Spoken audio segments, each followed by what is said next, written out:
Selamat pagi, siang, sore, dan juga malam bagi Bapak Ibu dosen yang saya hormati, serta teman-teman yang sedang menonton video ini.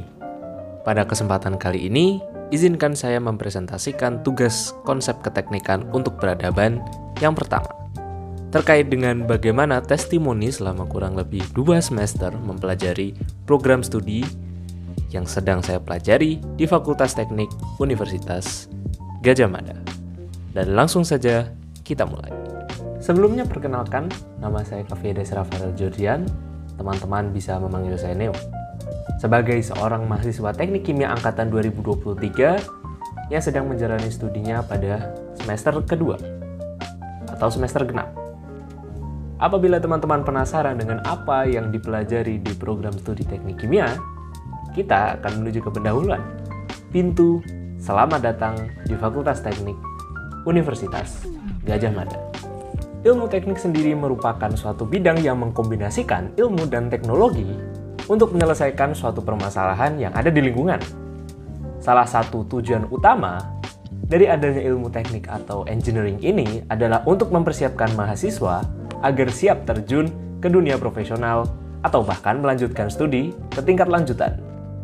Hal ini dilakukan dengan menyediakan kurikulum yang relevan dengan kebutuhan industri dan perkembangan teknologi terbaru, serta memberikan kesempatan bagi mahasiswa untuk berinteraksi dengan para profesional di lapangan melalui program magang, seminar, dan acara-acara khusus lainnya.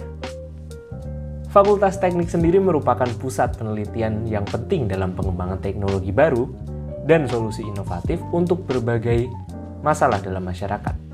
Melalui kegiatan penelitian yang dilakukan oleh dosen dan juga mahasiswa, fakultas ini berperan dalam mendorong kemajuan ilmiah dan teknologi yang dapat memberikan dampak positif bagi masyarakat dan lingkungan. Terdapat 14 program studi sarjana yang ditawarkan oleh Fakultas Teknik Universitas Gadjah Mada, yakni arsitektur, perencanaan wilayah dan kota, teknik biomedis, teknik elektro, teknik fisika, teknik geologi, teknik geodesi, teknik industri, teknik kimia, teknik mesin, teknik nuklir, teknik sipil, teknologi informasi, dan teknik infrastruktur lingkungan. Dan pada kesempatan kali ini, kita akan membahas mengenai apa itu teknik kimia atau dalam bahasa Inggris disebut chemical engineering. Dilansir dari website IChemE, singkatan dari Institution of Chemical Engineers, teknik kimia sendiri merupakan ilmu sains dari transformasi atau perubahan yang mempelajari perubahan bahan mentah atau raw products menjadi produk yang berguna yang dibutuhkan oleh masyarakat. Pada Departemen Teknik Kimia Fakultas Teknik Universitas Gadjah Mada, terdapat beberapa program studi, yakni Sarjana Teknik Kimia, Magister Teknik Kimia, Magister Teknik Pengendalian Pencemaran Industrial, serta program studi Doktor Teknik Kimia. Sehingga inti dari program studi Teknik Kimia ini adalah bagaimana kita mampu mengolah bahan mentah menjadi produk yang berguna, yang dapat dimanfaatkan bagi masyarakat berdasarkan kebutuhannya dengan biaya produksi seminim mungkin dan hasil semaksimal mungkin. Kita dapat ambil contoh bensin sebagai bahan bakar dari kendaraan yang umumnya kita pakai pada saat ini. Proses pembuatan bensin ini tentunya melewati banyak tahap, dan salah satunya yang ingin saya sebut adalah distilasi bertingkat, atau dalam bahasa Inggris proses ini disebut dengan crude oil distillation, di mana komponen-komponen pada minyak mentah akan dipisahkan berdasarkan titik didihnya, menghasilkan produk pada rentang suhu yang berbeda-beda berdasarkan pemanasan yang nanti akan berpengaruh ke titik didih komponen-komponennya. Dan salah satunya, produk yang dihasilkan adalah bensin. Tetapi tentu kita tidak hanya mempelajari hal-hal tersebut. Saya sendiri baru menapaki semester 2 dari program studi favorit saya ini. Dan tentunya hal-hal yang sudah saya pelajari pada semester 1 yang lalu adalah sebagai berikut ini. Dengan keterangan tulisan yang ditebalkan berarti mata kuliah yang menurut saya penting untuk dipelajari, bukan disebabkan karena beban SKS-nya yang tinggi atau secara umum mata kuliah ini tergolong sulit untuk dipelajari. Namun yang ditebalkan di sini berarti pada semester 1 ini mata kuliah seperti kimia analisis dan instrumentasi, matematika, dan fisika yang beban studinya sama yaitu senilai 4 SKS merupakan fondasi dasar atau dapat dikatakan sebagai materi pendahuluan awal sebelum mahasiswa baru ini memasuki ilmu yang lebih dalam lagi terkait dengan teknik kimia pada semester-semester berikutnya. Sementara pada semester 2 yang sedang saya jalani sekarang ini, mata kuliah yang menurut saya menjadi prioritas yang lebih penting adalah kimia fisis dengan beban 3 SKS, dasar bioproses dengan beban 3 SKS, dan termodinamika teknik kimia 1 dengan beban 3 SKS. Serta terdapat satu praktikum yang dilakukan pada semester ini, yaitu praktikum analisis bahan dengan beban studi 2 SKS. Pada semester 2 ini, ketiga mata kuliah di atas memiliki peranan penting sebagai dasar ilmu dan pengetahuan pada tingkat industri. Seperti misalnya, bagaimana kita mempelajari suatu laju reaksi, adsorpsi, proses fermentasi skala industri, dan juga bagaimana proses perpindahan panas dari satu tempat ke tempat yang lain pada industri kimia. Sementara praktikum analisis bahan yang dilakukan pada semester 2 ini sebagai wadah bagi mahasiswa untuk dapat mengetahui secara eksperimental terkait teori-teori yang sudah dipelajari mulai dari masa SMA hingga masa kuliah saat ini, seperti mengetahui kenaikan titik didih, nilai modulus patah dari suatu bahan, analisis volume dengan titrasi, serta banyak tujuan lainnya.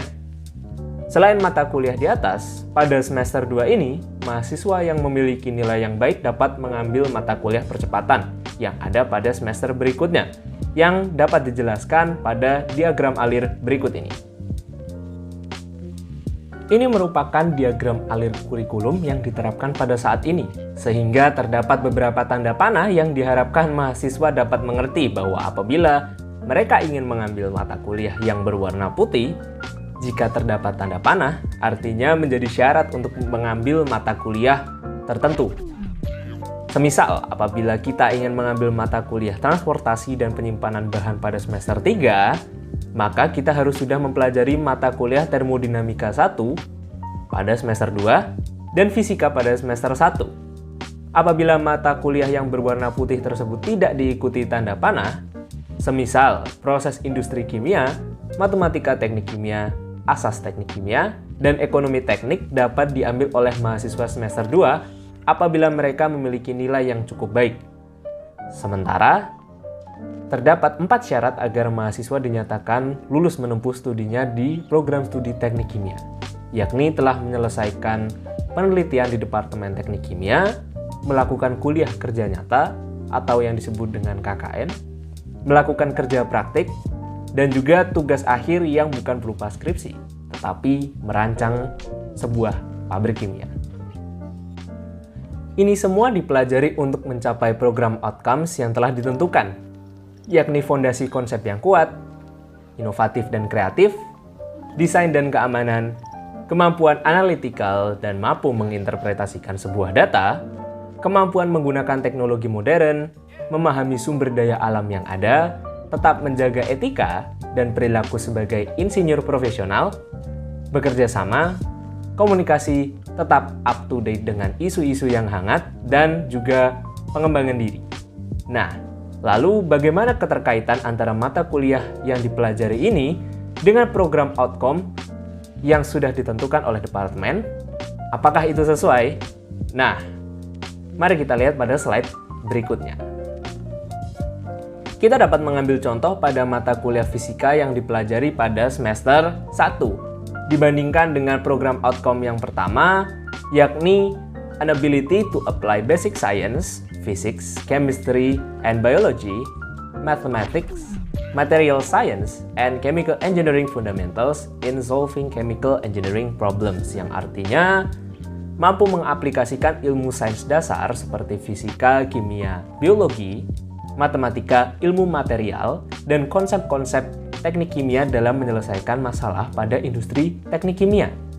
Dan pada mata kuliah fisika ini terdapat learning outcome yang diharapkan adalah 1. To perform quantitative analysis on simple physical phenomena, especially the ones relevant to chemical industry by applying the concept of mechanics, heat, gas, vapor, and surface tension, yakni mampu menganalisis secara kuantitatif pada fenomena fisika dasar, terutama yang relevan terhadap industri kimia dengan aplikasi konsep mekanika, panas, gas, uap, dan tegangan muka.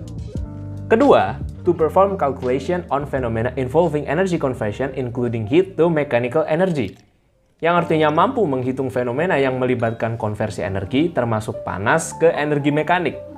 Serta yang ketiga adalah to apply the concept of electrostatics, direct electrical current, and alternating current for technical phenomenon calculation, yang artinya adalah mengaplikasikan konsep elektrostatika, arus listrik searah, dan bolak-balik untuk perhitungan fenomena secara teknis, di mana seluruh learning outcomes yang disampaikan ini sangat sesuai dengan program outcomes yang intinya adalah aplikasi ilmu dasar, dan pada konteks ini adalah fisika pada proses suatu penyelesaian masalah pada industri teknik kimia.